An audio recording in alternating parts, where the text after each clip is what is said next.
All right, good afternoon, everybody. Welcome to our council work session.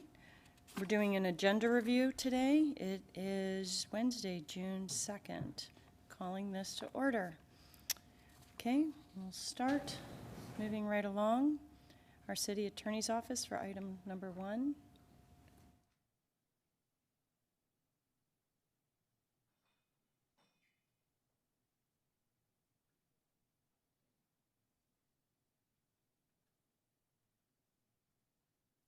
Welcome. Good afternoon. This ordinance just is to put something in place prior to the July 1 effective date of the medical cannabis statutes. It has two parts. One, it just clarifies that businesses that are medical cannabis establishments under state law cannot operate within the city until they get a state license. Those state licenses won't be available until the end of 2021 because the state is undergoing a rulemaking process at this time. Well, they need to finish up their rulemaking process by the end of October.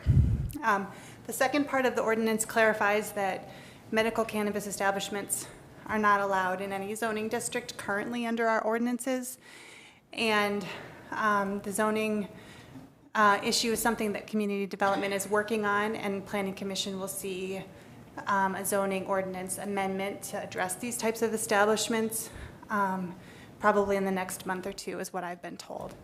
So this ordinance doesn't really change anything. It just says that it gives an information about what the current status of these establishments is within the city, but we will be bringing more and talking more with the council about both the zoning side of it and the licensing side of it, and with ordinances to be proposed in the coming months as those rules are coming from the state. Great. We've got some people in the queue. Mr. Nordstrom, you have the floor. Thank you, Madam President. Excuse me. Carla, thank you very much for the presentation. And I watched the news media press release yesterday and thought it was a very good explanation on it. However, I think if it's possible that we get a presentation to the council members about what is being proposed, and if I'm not mistaken, we've got something lined up, what, June 11th? On June 11th, where the city attorney get a little will be bit presenting to us. More meat on this, so. Absolutely. Thank you. I yield. Great. Thank you, Mr. Nordstrom. Mr. Solomon. Thank you, Madam Chair. So to be clear, the people have spoken on this issue, so we're not here to debate it at all. But I do have a question for you. Has the city had conversations about how we're going to license this? I know this is some of the details to be ironed out, but from my understanding, there's multiple ways to go about it, where the city might view it like an alcohol license versus not doing it that way, that there might be multiple methods of regulating this. Well, the state is going to require a license, Okay. and the city can also require a license. So we have had some conversations among city staff about what that license would look like, but really we're going to need input from the council on how if you all want to regulate it and how that would look. The city is given a little bit of discretion in this area to regulate time, place, and manner of the establishments as well as number. And so staff have talked about that, and the zoning side has gone a little bit farther, but we'll solicit input from the council on June 11th as to what direction you'd like to go. Okay. So the licensing is kind of an issue in terms of the zoning. That'll be part of, obviously we have a school. They can't be within a certain amount of feet from a school, and there might be other factors that we might consider. And then in terms of where people can smoke, or do we treat it much like we do the public smoking and how we handle that? Is that, well, part of the, that what it defaults to, I guess, on July 1st is what I'm curious on. Part of the medical cannabis statute said that there's no public smoking of marijuana. We could also make that a city ordinance violation that we could enforce on our own if we wanted to. Joel talked about, or at the press conference yesterday that the smoking rules in state law currently may also apply to this, and we'll have to look at that So we in will terms have, of smoking inside. so come July 1st, even though we have some time to kind of roll out the way we will work on this, the smoking laws, just to be clear, the smoking laws would cover this in the meantime? Am I right or wrong? The medical cannabis statute that it will be in effect July 1st prohibits public smoking. Okay. So, Just want to make sure that's clear and out there while we figure out how the city should best approach this. But, so you're saying, come July 1st, this particular statute says public smoking is not allowed. right. Okay, thank you. I'll let others chime in. Thank you, Mr. Solomon. Mr. Jones? Thank you, President. Not really a direct question to you. Thank you for the information, just a comment. I am glad that we are doing some behind-the-scenes work right now and investigating it, but I am very concerned that we are looking at bringing an ordinance forward before the state has decided what the rules are. It's been voted in and it's approved, and we have to act and work on it, but there are so many things. If there's one thing that can go right, and there's 99 that can go wrong with this thing. And so we have to be very careful on how we institute it. Councilman Solomon just kind of scratched the surface on some of my concerns as well, so thank you for mentioning them. But I really am concerned about even reviewing an ordinance before we know what the state's going to do, because this must be done the right way. So many precautions. Being a retired educator, I am extremely nervous about medical marijuana being legal and being brought into the schools, because it's going to happen. Guarantee you, it's going to happen. And our schools have enough to do right now without trying to address that. And so we have to, and it's not our job to tell the schools what to do, but I still like to. But we have to make sure that we do this the right way and at the right time and not rush it. Thank you. Thank you, Mr. Jones. Mr. Evans? Thank you. Has there been any exploration of the possibility of running it like communities do these community liquor stores? I believe Brookings does it that way. I think Sturgis, I know Billings does still. And I would think rather than just getting a license fee, we get a profit that comes out of it. And rather than financing a bunch of new mega mansions on the outskirts of town for individuals, that the city instead reaps that profit and uses those millions to fill those chuck holes. And we dedicate it specifically for road work. Is there a chance that we can do something like that with this? Because you know that medical marijuana is the first step, but the rest of the marijuana is going to be coming soon after, whether people try to prevent it or not. Has there been any discussion of that, or is that even a possibility? Thank you. And I'm done. We discussed that among the staff. I know there are some cities in South Dakota that are really looking into this, and I think they're mostly the cities that have a city-owned off-sale alcohol, so they're familiar with that process. There's some questions about whether or not that's appropriate here under the statutes. In the realm of alcohol, there are some clear statutes about cities doing that and cities running their own alcohol establishment. There isn't similar statutes in the medical cannabis statutes. So we've talked about it. It certainly can be part of the conversation. And other cities are talking about it as well. Well, I think we definitely need to include that and see what kind of a profit it would provide us and what kind of, it's another way of getting money without increasing property taxes. And it might as well be us getting it, and it should be a highly regulated substance. Might as well be, we're regulating it, we should maybe reap the benefit of it as well. Thank you. Thank you, Mr. Evans. Ms. Drew, you have the floor. Thank you, Madam President. I can't believe this has been a very easy process for you, but if we don't have an ordinance for our city by July 1st, what happens then? Just wait for the state, everybody starts smoking, what happens? Well, the establishments need to, the establishments won't get licensed by the state until after their rules are in place. The rules are not required to be in place until October 29th, and I would guess they're not going to be ready far in advance of that date. And then applications, 29th, okay. applications will be submitted, and the state has 90 days to review those license applications. So we're talking about a long length of time for these establishments. The card holders piece of it, where people get prescriptions and receive a card from the state, that is similarly delayed. I think the rules for that are due October 15th. So there are some things that will go into place on July 1st, but in terms of the official structure of people getting a card from the state and people going to a dispensary and buying it, that will be delayed. That won't be ready on July 1st. That's not how the law is written. What if they're not buying it here? Can they just smoke it? These are questions for the state's attorney, honestly, because this is a state law that is enforced by the state's attorney. So I don't mean to put you off, Councilwoman, but those are kind of beyond the realm of what the city can really regulate and enforce.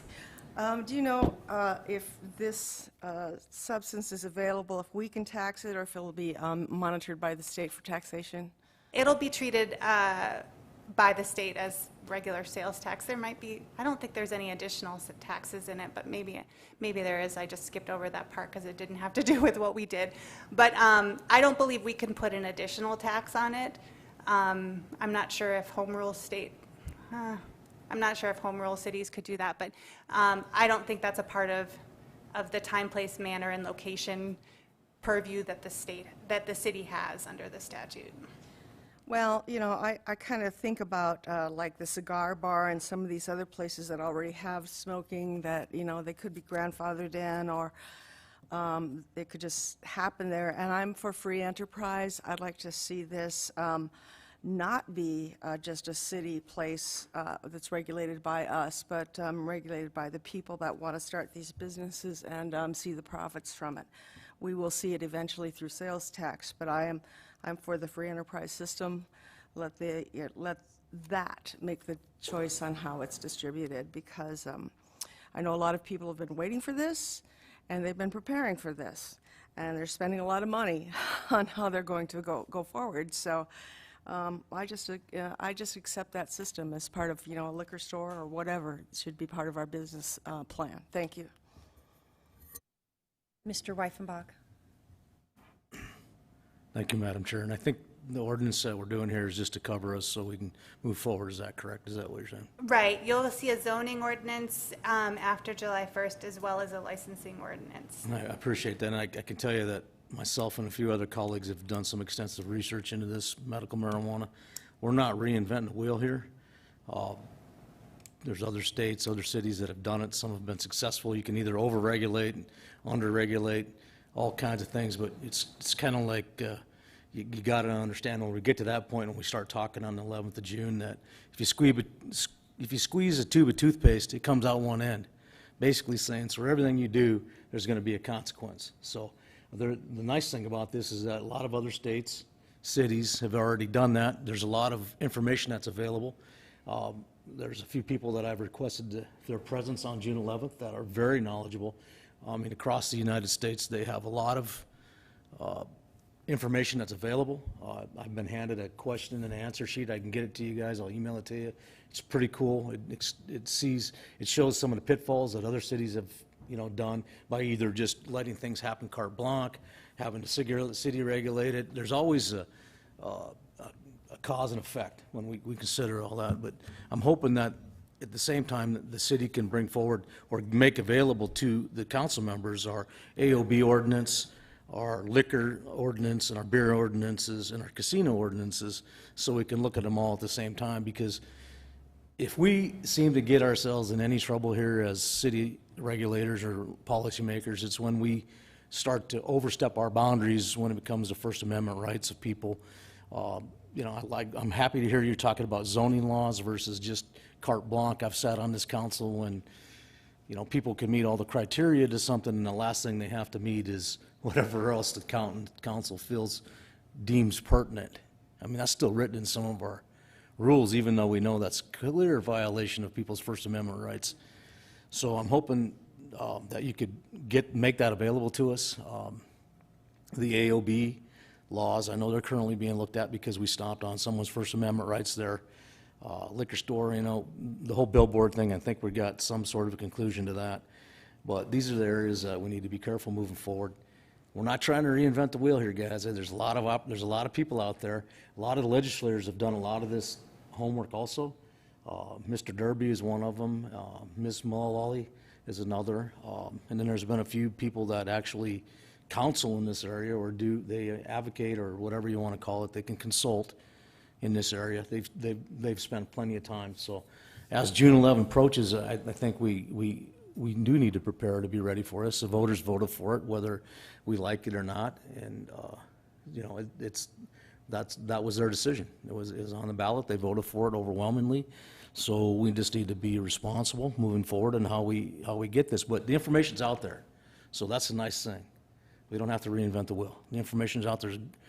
Great professional information that some of us have spent plenty of time, or a lot of time, looking at, and still have some questions, but it narrows it down. So, Madam Chair, I would just ask that the city finance, or say legal office, actually brings forward the AOB information to us, the liquor license information, beer license information, and casino license information, so we could kind of look at that as a whole and say, you know, where are we getting it right, where are we getting it wrong, compare it to what some of the other people are doing. So thank you, Madam Chair. Thank you, Ms. Cushman. All right, moving along, number 2, Parks and Recreation. Do you have any questions? Seems like it's a standard agreement. Moving along, community development. Like we have Sarah Hansel. Good Welcome. afternoon. Thank you for being here. Yes, thank 3 you. through 6. I can speak just to item number 3. Okay, go ahead. Item number 3 is a historic review involving alterations to a contributing secondary structure, also known as a garage. The applicant originally applied to demolish the structure and build new, but has since revised their application to what is attached to the agenda today. The Historic Preservation Commission has reviewed this proposal, and they are recommending approval, but ultimately it does need final approval by the City Council. The scope of the alterations are to replace the siding to match what's on their home, to extend the roof line of their garage so that they can create some additional covered outdoor living space, and to relocate the overhead garage from its existing location to the opposite side of the garage. And the culmination of those changes are considered an adverse effect to the structure, but we do think that it's a feasible and prudent project proposal, particularly as an alternative to demolishing the structure. So we are recommending approval. Great, thank you. It looks like we have Mr. Nordstrom. Go ahead. Thank you, Madam President. And just to add on to what Ms. Hansel gave us for information, is that the Historic Preservation Commission is a very knowledgeable group. They've taken a lot of time and did a lot of digging into this project, and they come up with some very good solutions and some other alternatives that they be able to work around and work through. So I want to applaud the commission and their vital efforts and work that they put into this. They did study it very deeply, and along with Sarah or Ms. Hansel giving some guidance and direction on it. So good job to all. Thank you, Mr. Nordstrom. Mr. Evans? Yeah, I just wanted to comment on this, and I understand why the need is called for in our laws to study this particular structure, which I have.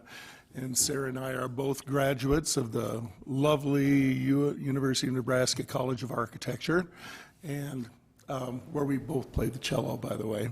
And I just want to point out that if you look at the documents, I mean the enclosures here, and look at the structure, this is really, it's a non-issue. This is not a great significant, it's old. That's all, that's its only value, it's old. And my concern is that we keep, just because something old doesn't mean it's valuable, and just because something's new doesn't mean it's not. Now, I still go back to the demolition of the First National Bank, which was replaced by a parking lot, which was, I think, the greatest commercial structure in the city. But it was destroyed and replaced with that Norwest thing, which looms over a parking lot. Now, that was not a great thing. There was no protest a year and a half ago, and they demolished the interior of the Rushmore Mutual building, which was the only remaining high-end 70s interior in the city. So I just wish there was a way we could be a little bit more on top of things and trying to work with people to repurpose rather than destroy. Because I find all of this, and the latest one being, of course, the Christian Science Church, which actually was a structure worth preserving historically, and it goes down with the wrecking ball. So this is a flawed process, or we wouldn't be losing the great buildings and saving these ones that, you know, frankly, I don't think it's going to make a difference to the city whether that thing lives or dies. So I would just think we need to revisit the way we handle these things in the future. Thank you. Anything else? Thank you, Ms. Hansel. Anybody want to speak from Community Development 4, 5, or 6? Looks like they're just first readings of ordinances. Great. Moving along, Public Works.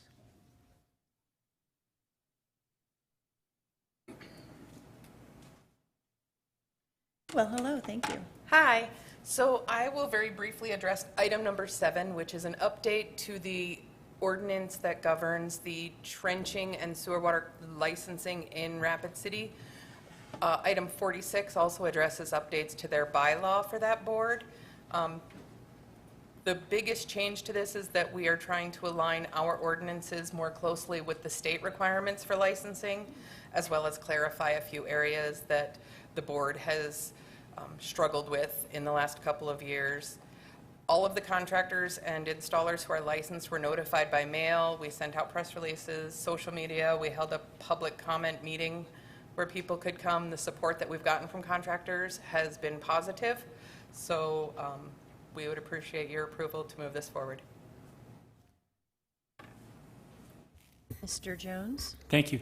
Just briefly, was there a problem that caused the need for the change, or were there some significant things that were recognized that needed to be fixed? Usually changes like this are driven by something like that. So I'm just wondering what got dug up during the trenching process to identify the problem. There were a couple of different areas where the contractors had noted that the state licensing requirements in the cities had kind of drifted out of alignment. There were some questions that came up about when certain provisions would be applicable as it related to like probationary periods or disciplinary action. And so the board just felt that this would be a good time to clean those things up so that there weren't any questions going forward if we needed to use those provisions. More comments? Thank you, Mr. Rex. Okay, looks like 8 and 9. We have our copies of the presentation. Thank you, welcome. Yes, thank you, Madam Chair.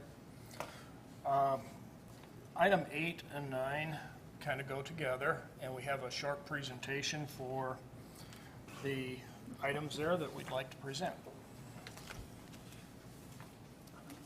I guess to reintroduce myself, I'm Stacy Titus, Operations Management Engineer for Public Works and the Project Manager for the Solid Waste Master Plan.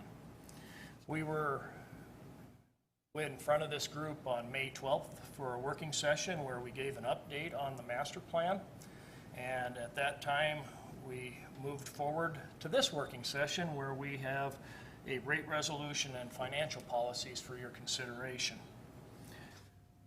Council authorized this master plan back in June 15th, about a year ago.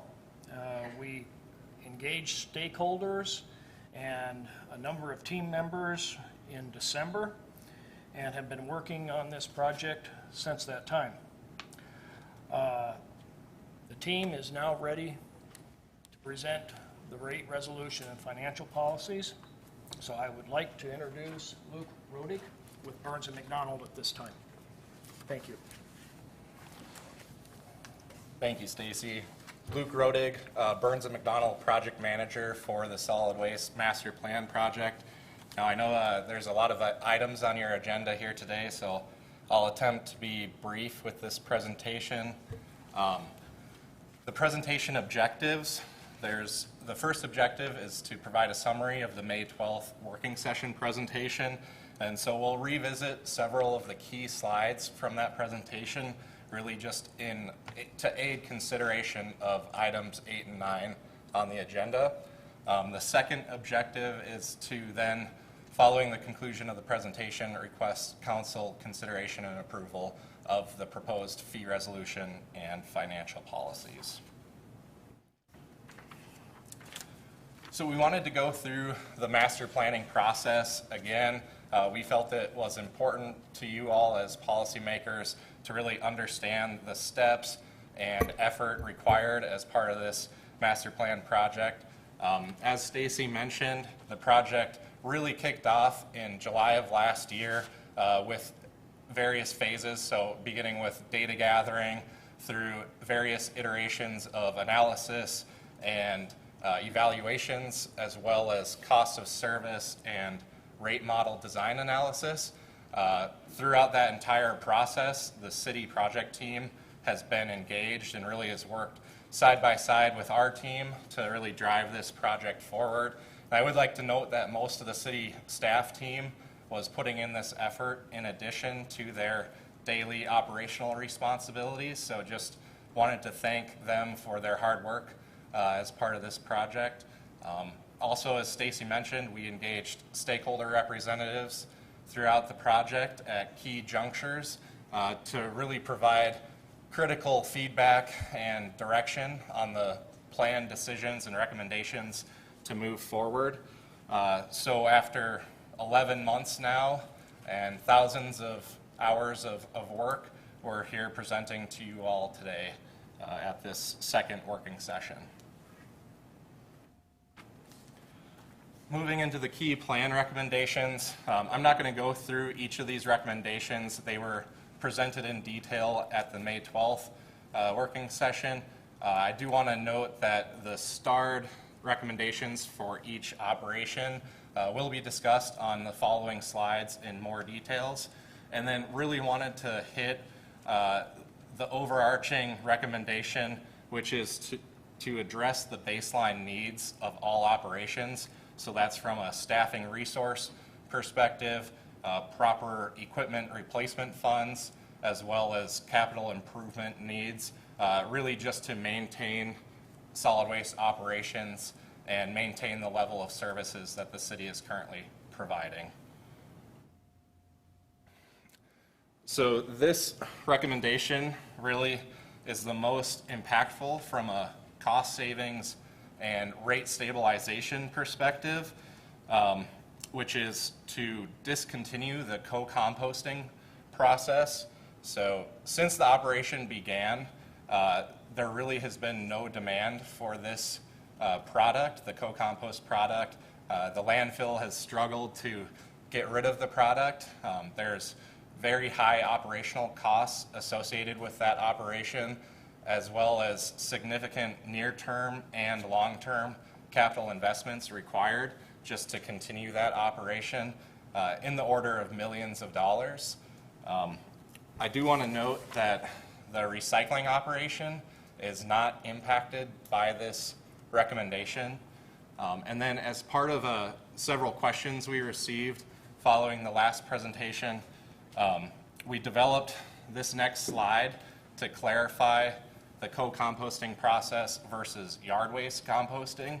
So the recommendation to discontinue the co-composting process is shown on the left. Really the feedstock for this process is your typical household trash mixed with the wastewater biosolids, other manures and organic type waste. And then it goes through a refining process to produce the co-composting product. On the other side is the yard waste composting operation, where the feedstock is your typical grasses, leaves, tree branches, which the city grinds and composts into the yard waste composting products that are available for residents to pick up at the landfill. And so this operation is going to continue. So just wanted to have that clarification provided to you all. The next recommendation here is to consolidate the two existing remote drop-off sites to one centralized, staffed, and regulated remote drop-off site. As you can see in the pictures, there's recurring issues with materials being left outside of the containers on these sites, significant contamination issues, mixing household trash with yard waste, making it a challenge for solid waste operations to manage these sites and materials. And then there's also safety concerns. So the recommendation is to go to one centralized, fenced, and staffed drop-off site within the city. Excuse me, haven't we been presented with this information before? Can we get to the new stuff? I'm serious. You know, we've seen this, and we got it right here in a presentation. Yep, we can move forward here. This is really just a recap to aid in consideration of items 8 and 9. So again, this is another recommendation that we went through in May 12th, implementing a commercial yard waste tipping fee. And this is contingent upon that centralized remote drop-off site being opened and operational. Moving forward, again, the proposed recommended rate adjustments are shown on this slide. The top table is the proposed adjustment values or amounts per each rate type. And then the bottom table shows the actual proposed rates with those adjustment amounts included. Do want to note on this slide, the values in parentheses are reflective of the actual rates included in the fee resolution, which include taxes. And so that is an update on this presentation.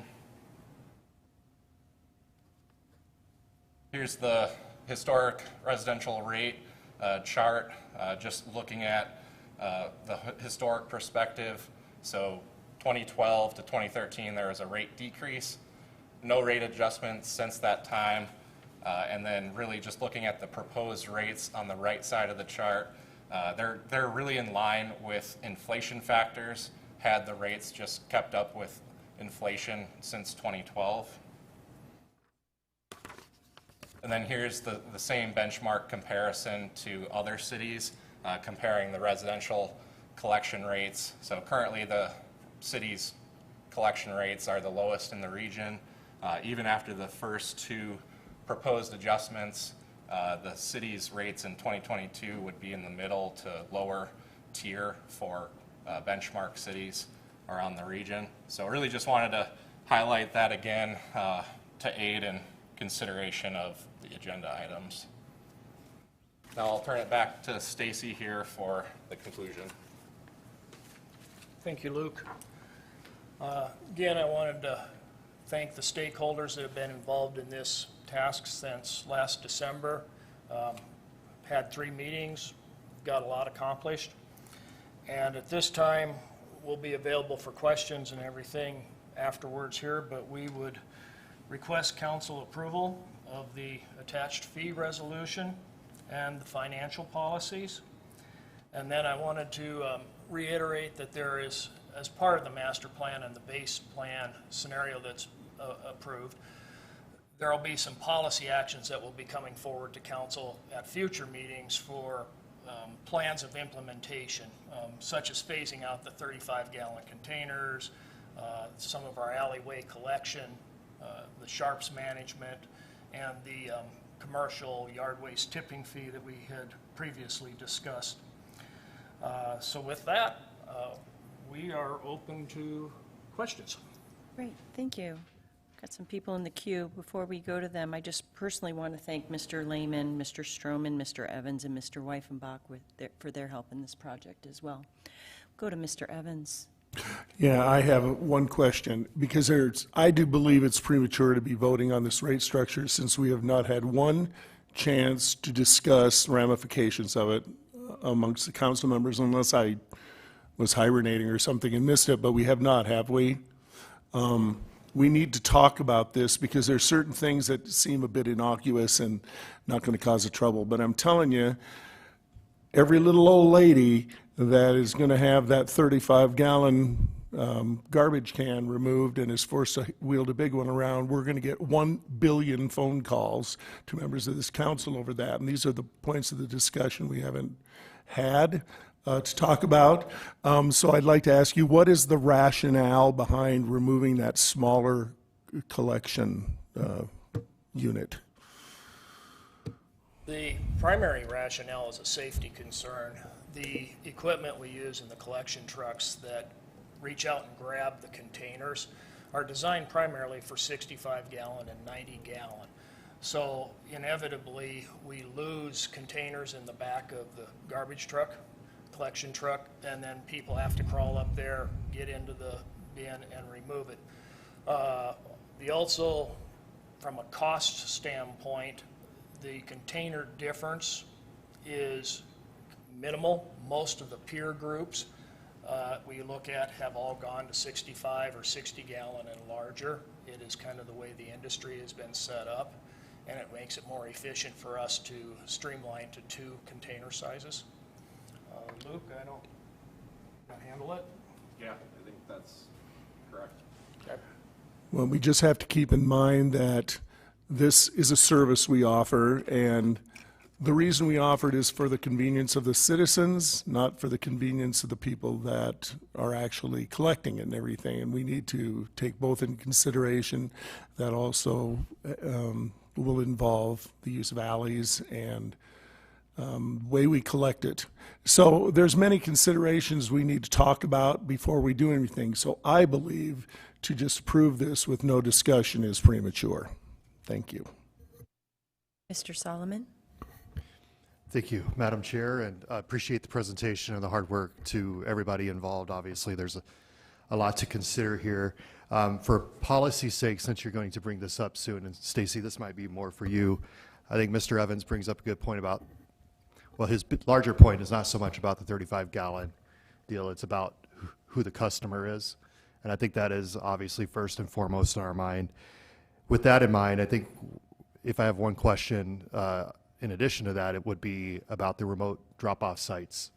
I agree they're abused. I bring cardboard boxes over there, and hopefully you can fit it in there, you know, in time. And I get there are challenges. At the same time, the convenience factor and the encouragement of recycling, for example, your cardboard versus throwing it away, those sorts of things. Having that on the west side and the east side is very beneficial because of the way our city's laid out. And you're talking a little bit about centralizing that and staffing. But will that discourage use or will that encourage use? I guess what I'm asking is would that change make things better for the customer or worse or more inconvenient for the customer? There would be a public relations component of a rollout and site selection, and that's one of the things we'd be coming back to council with is a layout plan or an implementation plan for how to select a site, where it would be located. That is something that's not going to happen this year. It would be in the future. Residential has the option for recyclable now as well as yard waste pickup curbside, which is in the program still. And we're going to continue that process. So what we're looking at is the larger, I'm going to call it debris types sometimes that go there rather than the grass clippings, which can be on the residential clipping side. In order on the cost of services to keep the rates and justify them, having 2 of those sites staffed full-time, it just didn't make sense right now. At some point in the future, if it's getting to the point where there's more need, I think we could certainly look at going back to 2 sites, but that would be a future rate study or a cost of service analysis. At this point, the rates don't reflect being able to have 2 of those sites.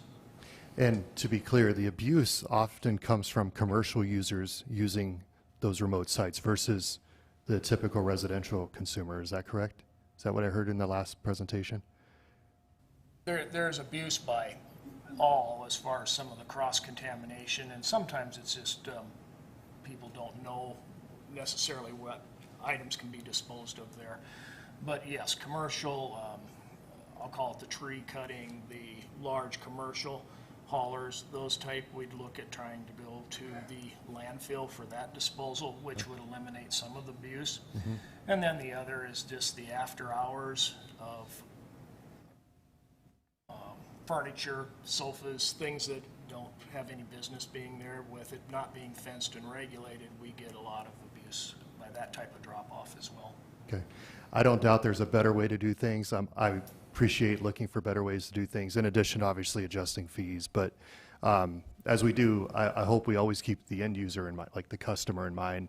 I think that's an important aspect to this. We want to make sure that the residents are happy with what they're getting for the money. So with that, I yield. Thank you. Mr. Weifenbach? Thank you, Madam Chair. And I think that what we're talking about, if you read up there, they're telling you guys that they're going to come back with these things. So I believe that at some point we need to almost have a special council meeting that we can talk about what some of the aldermen's concerns about how do we sell this to the public? How do we look at, how do they understand what went through our heads when these decisions came about? There was a few of us that were involved in the as it went through, and so we understand it. So to articulate it to the rest of the council is going to take like almost another session. But right now there's a need for obviously a capital improvements and things like that were when they actually put this all together. And one of the things I talked to about, I think it was Dan Kuhn at the time, who's no longer with us, right? I reached out to him to try to circumvent what's happening to you guys right now, because one of the considerations were made is how does this affect the ratepayers and the people that are actually getting the service, and how are they going to handle the questions that are coming to us? Some of these things that they're just introducing to you, like the containers and the actual tipping, the commercial sites and those things will be coming forward at a future date. So, but I think it would maybe behoove us to also to maybe articulate the way these decisions were made, like getting rid of the co-composting thing and why we did that, and why we want to do an extra grinder and those types of things to lengthen the life of the landfill, which were all cost-saving events that also kept these rates structured down lower than really probably what would have been necessary in the future. So I think, Madam Chair, at some point, if we could maybe have just a special meeting where we answer some of these questions, because I think Alderman Evans and Solomon have, you're going to get questions. And if you can't answer them intelligently and you don't know what the real answers are, then you're going to have anarchy amongst the people when they got to change their trash can or get a rate increase. So I think it's very appropriate how we handle this going forward, and then just maybe you guys will have to dumb it down for us a little bit so we can communicate a little easier. But there's been a considerable thought process into that whole realm of how this transpired, where we're at today, where we want to be in the future. But obviously the other considerations we need to look at is who's responsible for the financial policy at the landfill. I mean, that's something that has to be looked at. I mean, when I went out there and sat through all these meetings and looked at the fact that the scenario that's out there right now, I mean, how did we get to that point? Now, doing this going forward, how do we stop that from happening again? I mean, they have no capital improvement funds that are available. They have machine sheds. They can't have machines that won't fit in these sheds that are, tens of years old. I mean, 10, 20, 30, 40 years old. Some of them that aren't even, the guys are working outside in the winter elements types of things. I mean, if we can summarize these things in a better fashion, kind of what the thought process was that came to this, I think will happen. So, Madam Chair, I would just request that we, at some point in the future, just have another meeting about this particular item outside of what's coming forward in the future versus what we're dealing with today. So, thank you. Mr. Nordstrom. Thank you, Madam President. The way I'm reading items 8 and 9 is to ask us to approve a financial and rate-setting policies for Monday night. And then if the council so desires, I would suggest that we continue these to answer some of the questions, because I've got some issues similar to what the other council members have brought up, because my first question is for probably Mr. Titus, if I may. And Stacy, is there any public input into this, or public comments put into this policy or rate studies or any of these comments that you've made so far? We did not have an actual public outreach other than the stakeholders meeting. The intent was to do the same policy or practice we did for the water and the wastewater utilities and use the stakeholders as the way of engaging the public representation. So that was the method used, was the stakeholders. Just based on my previous comments that, or feedback that I've gotten from the public, is they're very concerned about removing of the 35-gallon containers. And so my question will be, and you may not have an answer for me, but my question will be if there's any way to modify those containers or modify the arms so that they do not have to or cannot fall into the truck, so the drivers don't have to get out and retrieve that container. So is there a way to modify those arms? I'm going to defer to Luke on that. He will have more expertise in that matter. Because I understand the safety part of it. Please, go for it. I know currently they are using modified arms to collect the majority of the 35-gallon containers. There are still issues with the settings allowed for picking up 35 gallons versus 95-gallon containers. So you get to a point where you can pick up the 35-gallon container, but you may crush the 95-gallon container, which adds to cart replacement costs and additional maintenance for the solid waste division. I would note for the 35-gallon containers, the other issue that is being experienced is overfilling of the containers, and so there's waste piled up well above the container, which blows over and creates litter issues and just a challenge for the collection department as another issue with the 35-gallon containers.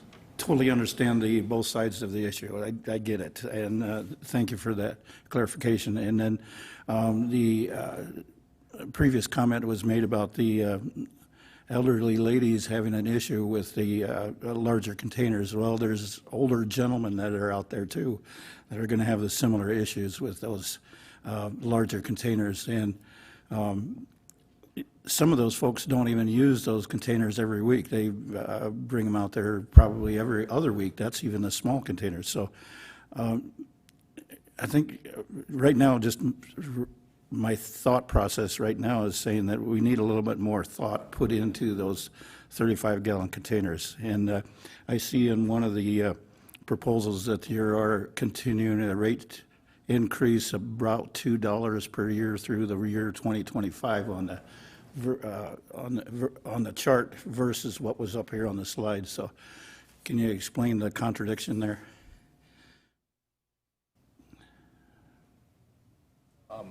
I guess the adjustment amounts have always been the initial $3 adjustment for 2021 effective, August 1st is the assumption here, and then it's always been a $2 per year increase thereafter through 2025 has been the proposed adjustments. So right now, the asterisks are just kind of a placeholder for future rates for the 35-gallon container? The actual resolution that is in front of you has rates for 2024 and 2025 in it because we have not come forward to the council for the plan to remove the 35-gallon containers. Our master plan is assuming by 2024 the 35-gallon goes away. However, in the rate resolution, we did show numbers there in case that gets delayed or there are still some 35-gallon containers in 2024. We wanted to make sure the fees were in the rate resolution for that to cover us. And then last couple of comments is the switching over to the centralized drop-off sites or site. I can understand the rationale behind having one location. However, I do understand the need for a location on the east and west side of Rapid City, primarily because of the current issues that we're having with the traffic that is going through the gap, and then Some other rationale is example is the future police department, the precinct that's coming in over there on the west side of town. And there's some other examples. But do you understand the concern that you folks have based on my experience with the Silver Street site drop-off? There was anything and everything that was dropped off at that site. And then also the concern is that if it is a gated area, some way, somehow monitoring that system so that we don't have debris started getting collected on the outside of the gates, because I've seen that happening as well. So I think you folks got a lot of work ahead of you yet to come up with some resolutions on this. So I'm even with this centralized location, I think we still got some issues to hammer out yet as well. But thank you guys. I really appreciate your hard work and efforts on it. So I just wanted to get my concerns out there as well. Thank you. Mr. Stroman? Thank you, Madam Chair. And I thank you guys too for the hard work. That it's really a quality product that you've come up with, and giving us some good guidance and some advice. I would follow up on what Councilman Evans and Councilman Solomon said, though. I'm concerned that we want to be providing a service to our citizens, and I have to tell you, I'm really skeptical about having a single site fenced in with an attendant, because for one thing, it's going to lead to a lot of bottleneck crowding, I think. And the other thing is, when is that attendant going to be there? I mean, some people go home after work and mow their yard and take their stuff to the yard waste, or do it on the weekends. Are we going to have somebody there on all the off hours, or is it just not going to be available? I think Jason makes a good point. Would we end up encouraging or discouraging use of the drop-off sites if we centralized it? So those are some things that concern me. I yield. Ms. Drew? Thank you. Just some comments here. I like the idea of a one location with a monitor. I think it's time. We just can't have these people that just dump their sofas or chairs or dining room sets, whatever they are. I've seen it too. And, I guess that might be a kind of a long line to wait in. But that's one of the choices. You could go to the landfill. There's very rarely a line there. And it's not like it's 20 miles away. It's what, 3, 4, 5 miles out of town. So I think that it's really a good solution for us to not allow these kinds of things, because it's taking advantage of all of us, not just some of us. I like the increases are not out of line. I think that with you showed the other cities in the area, most people do think that their services are going to go up. I indeed don't think that it'll go down, so I agree with your increases. And, I've got to thank you. Yes, I didn't want to see everything again, but yeah, I think this is good work.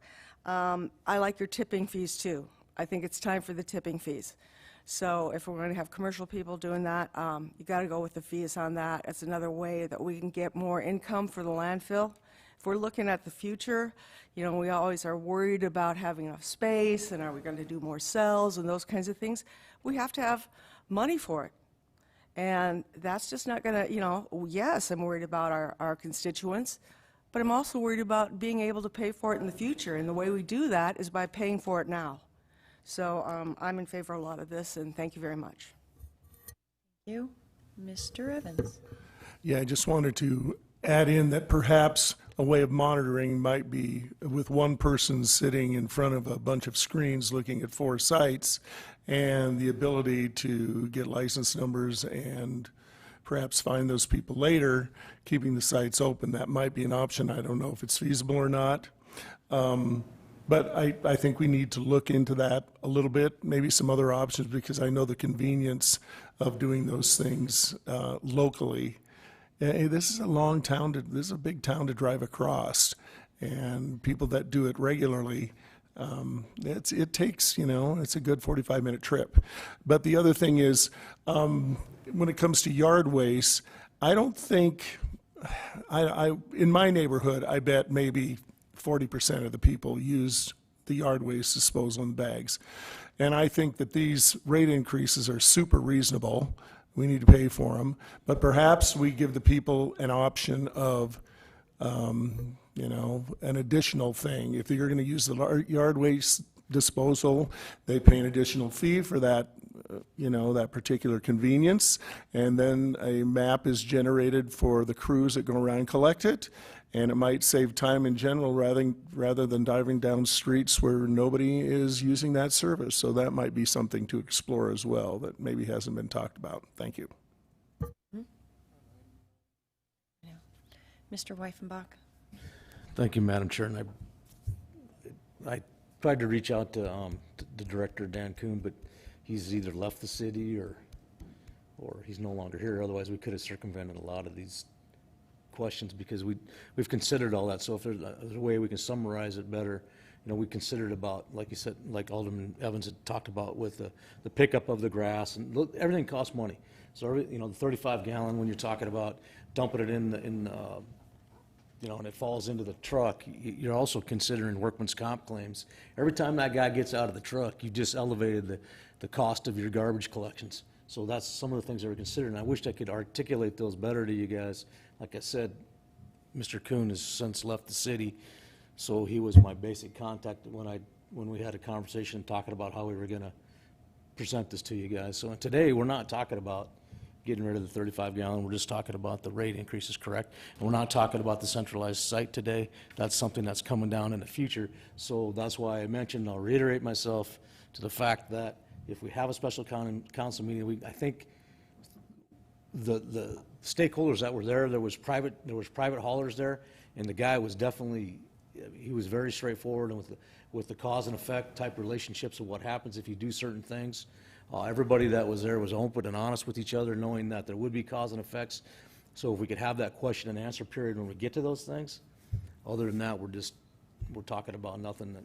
It's all coming forward at some point and I do agree that we need to be able to tell our constituents how we came to this solution. And I think if we can get that to you guys in some better manner, or even if you send emails to Stacy or somebody like that, he can condense them, and then he could maybe make a little bit clearer presentation to tell you that this just wasn't done in a vacuum. It was very well thought out, very well, because that was one of the first obstacles that we came across. Was like, you know, I think Dan thought that, well, the council was just going to object it. Well, we obviously know that we can't do that, but by having all the answers, why these things take place, why these rates are only minor in comparison to what they could be, if you start adding back a lot of other things that we considered, the rate increases would have to be better because the services have to be paid for. So I hope that helps a little bit, and I think in the future, Madam Chair, thank you. Mr. Roberts. Thank you, Madam Chair. And I think we're kind of getting the cart in front of the horse here, because if you look at the 35-gallon dumpsters, we're not phasing them out for almost 2.5, 3 years. So we've got plenty of time to roll it out, plenty of time to do community outreach to let people know this is either coming, or they can tell us why it shouldn't be coming. But it's not something that I think we need to deal with today. I think what we need to deal with today is what's in front of us, and we're really not even dealing with that today. We don't vote on it until Monday. But I think we have plenty of time, plenty of opportunity, and I think the community has plenty of time and plenty of opportunity as long as we keep it out there and we do a good community outreach with this. So anyway, thank you. Good discussion, and we'll continue it on Monday. Speaking of time, we're only on number 9 and we're an hour in, so let's move to number 10. Madam Chair, are you anticipating a presentation Monday night? I don't think so. Okay, thank you. Great, thank you.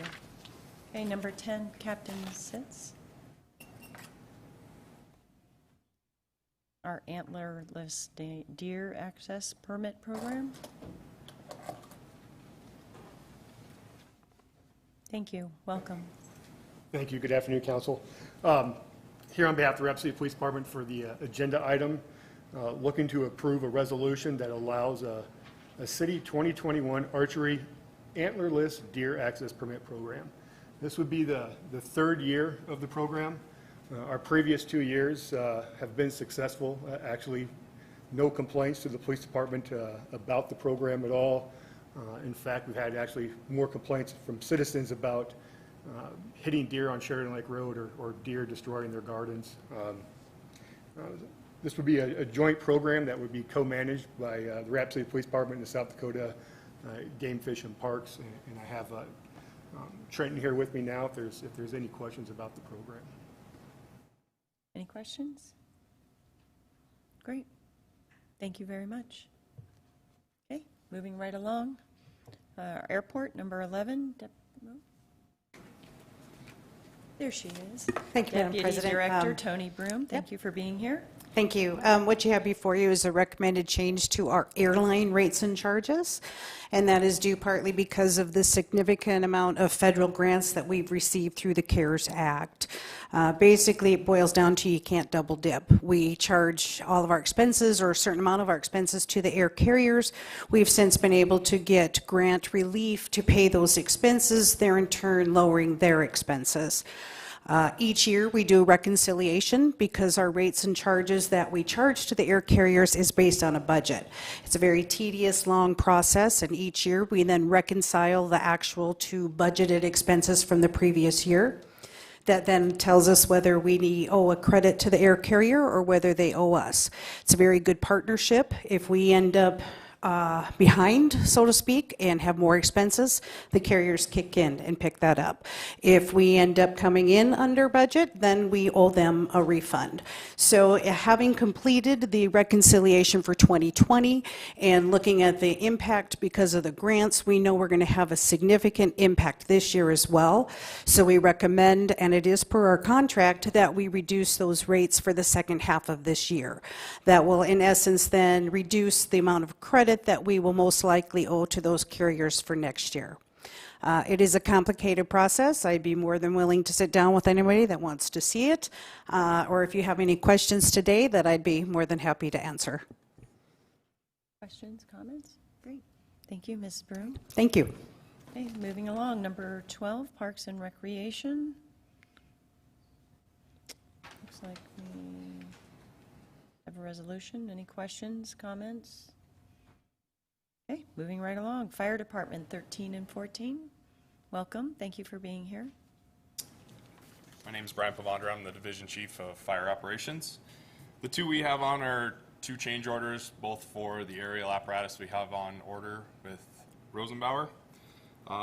Big things on it. We took the onboard generator off of it and purchased in the change order a portable generator. That allows us to actually take the generator where we need it to. It's not stuck on the truck and we don't have to run cords that we have to worry about tripping over. It was a non-expense for us. We got them to change it from a 5-year paint to a 10-year paint warranty on the apparatus. And then just some minor equipment, some poly-backed boards. So when we mount our tools in the compartments, we don't have to be mounting to the metal or mounting to poly. Makes it a little easier to change if we change tools. So those are the two agenda items we have. Having the The right total tools for them are helps. $3,323 is the total between the two. Mr. Jones is in the queue. Thank you. Are these increases or decreases? Increases. Okay, thank you. There was increases and decreases in each of them, but the total increase for the purchase price was $3,323. Mr. Nordstrom. Thank you, Madam President. Assistant Chief, the NJPA, a National Joint Powers Agreement? Yeah, It is. I believe that's it. Okay, and then I'm not understanding the word that's before that, FORER. You know, I'm not sure on that one. That's the way it was written. I know we purchased this truck through Sourcewell, using Sourcewell pricing through Rosenbauer, and I think that's all part of that verbiage. Yeah, thank you. I like the idea. It's a great concept to use the national joints because I've seen that used in other places, but I was just unfamiliar with that previous word with that. Yeah, Or if that's a typo or something, so. In the next item, it says former NJPA, so it's probably supposed to be former. Thank you. I do believe you're correct on that. I believe they did change their name from NJPA to Sourcewell, now that you point that out. Thank you. I just needed a clarification. Thanks. Any more discussion? Great, thank you. Thank you. Okay, moving along, 15, Human Resources.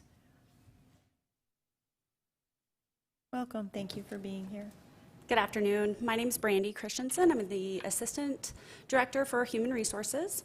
The item that we have on the agenda today is to request approval for 2 step increases as well as a cost of living adjustment of 1.1% for non-union employees.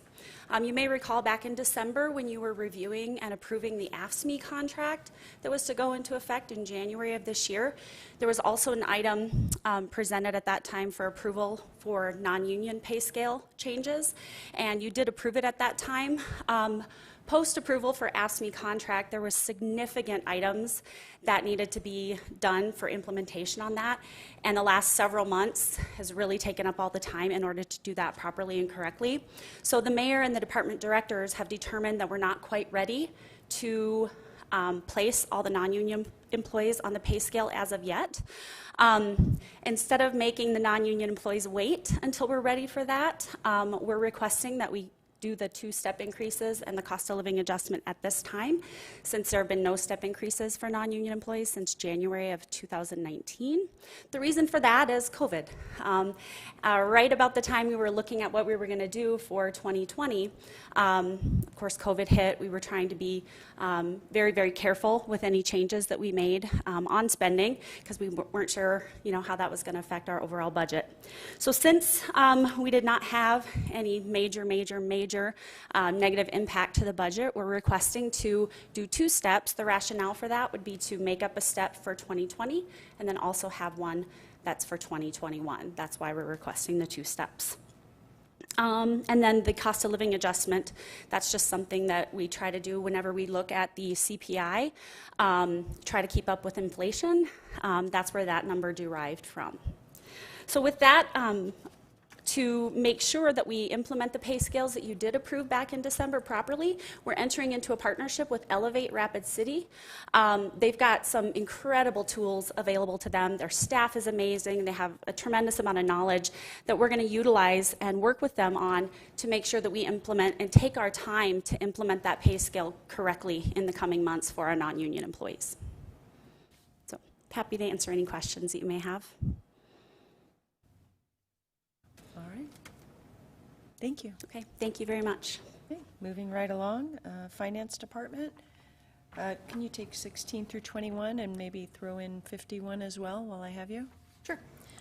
Item 16 is some volunteers. These ones are all for RSVP Plus.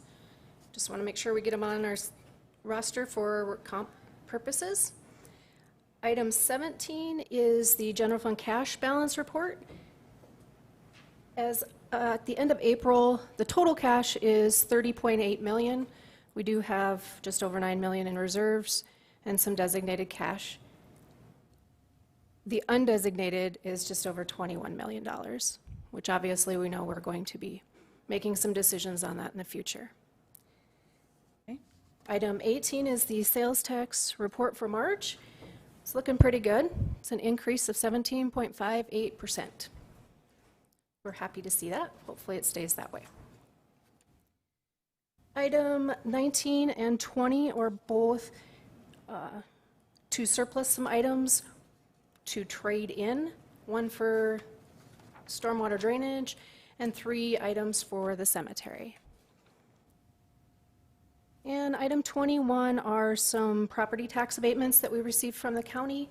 They had an error in calculating a property for 2019 and for 2020, and so they've just asked for abatement on those. Item 51 is the second reading.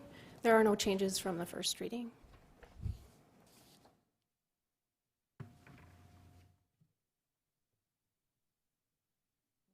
Nordstrom? Oh, wait. You're Thank you, Madam President. Ms. Davis, I'm looking at number 18 and the sales tax report percentage-wise. Let me get back to my page here. That's one heck of a number that we're seeing for growth in percent. I just want to say everything is looking pretty good. I'm astonished by that number. Have you got any explanation how we did that? Or it's a good thing. I'm not complaining, but it's a good thing. Yeah, we definitely think it's a good thing as well. We were happy to see our sales tax payment when it came in. It was significantly higher than normal, so we hope there aren't any adjustments that need to be made later on. But I think that people are out actually spending some money. Very encouraging. Thank you.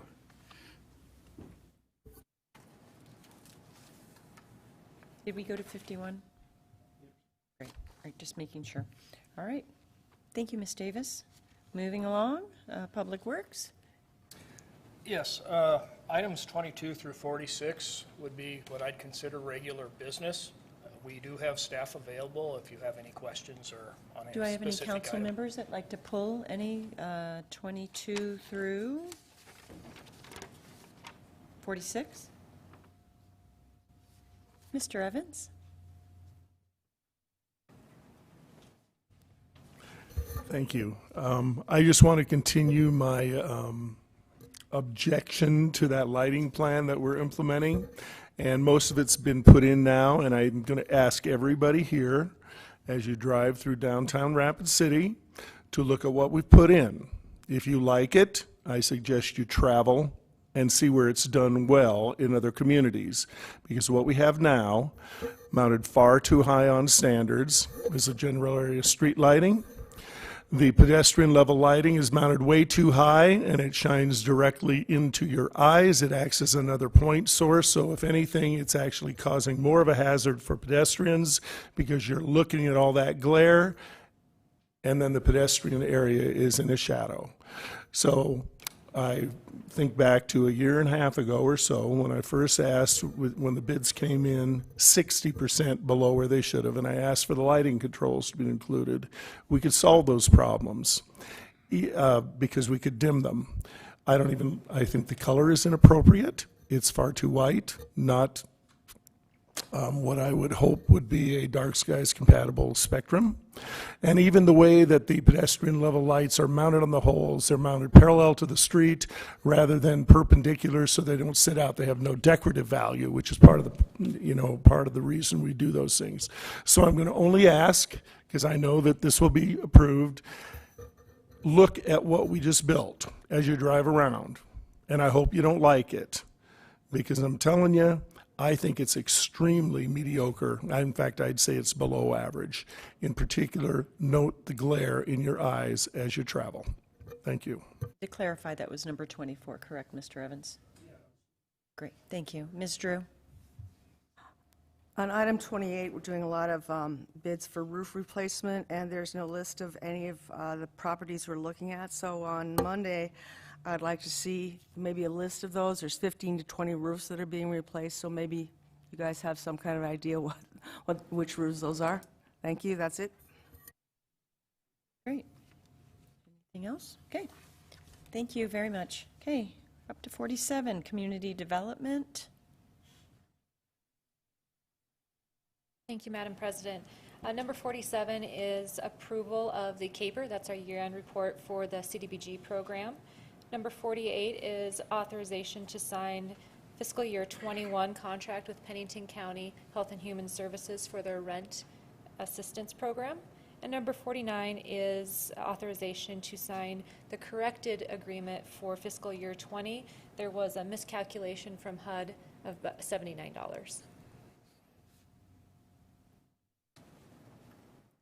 That was $79. Okay. Yes. Mr. Weifenbach? Madam Chair, my question digresses back, so I'll just grab Stacy after and ask him. Thank you. Mr. Nordstrom? Thank you, Madam President. Would it be okay to get a request into the folks that are getting CAPER grant funds to have them give us a presentation, if it would be allowable to hear what they're using that money for, what kind of return on investment we're getting, and we don't have to have all of it in one session, but is it would it be okay to get that, an update from those folks? I think they'd be more than happy to share with the council what they've been using the funding for, absolutely. I'd like to hear from them. And I think what they're doing is a good service, but if I can get a little bit more detail from them, I'd appreciate it. Thank you. Thank you. Schulke. Okay, moving right along. 52. Looks like we just have a second reading. Any questions, dialogue? Okay.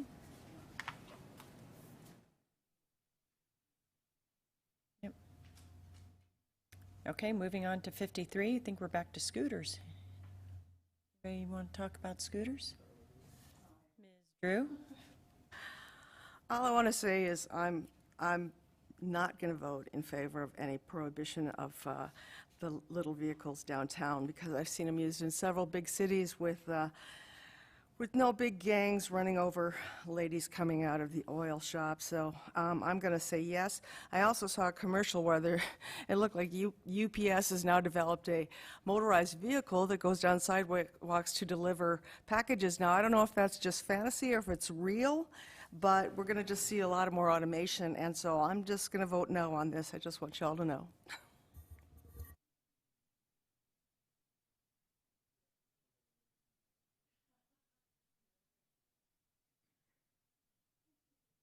Thank you. And last but not least, 54. You ready to speak on that? Mr. Harrington, thank you for being here. Sure, thank you. Item 54 is a comprehensive plan amendment request to remove a portion of a proposed minor arterial street from the major street plan. This proposed segment is an extension of Fairmont Boulevard that would extend east from Campbell Street to the Rapid City Pier and Eastern Railroad right-of-way. The developer would like to develop that property, and in which case they would want to build across that existing right-of-way. So the first step for them to vacate the right-of-way would be to remove this from the major street plan. We presented this to Planning Commission, and Planning Commission recommended to deny the request and to preserve that right-of-way in case that future street connection is ever needed. Mr. Evans? Yeah, I'd just like to comment that I attended that meeting where this was discussed at length last week, and thank goodness that the zoning people decided to deny that request and keep the right-of-way intact. It's critical as the main east-west corridor, frankly, from Rapid Valley to the hospital. And this, the proposal is to give it up to build, I believe, a holiday station or something. Well, they can build that someplace else. I think that this concern, and our planning people have done a good job of expressing it, trumps any other use for that particular area. So I hope we will keep that right-of-way intact. Thank you. Okay. Great discussion today. We will continue it on Monday. We have our homework between now and then. Thank you, and we'll see you Monday.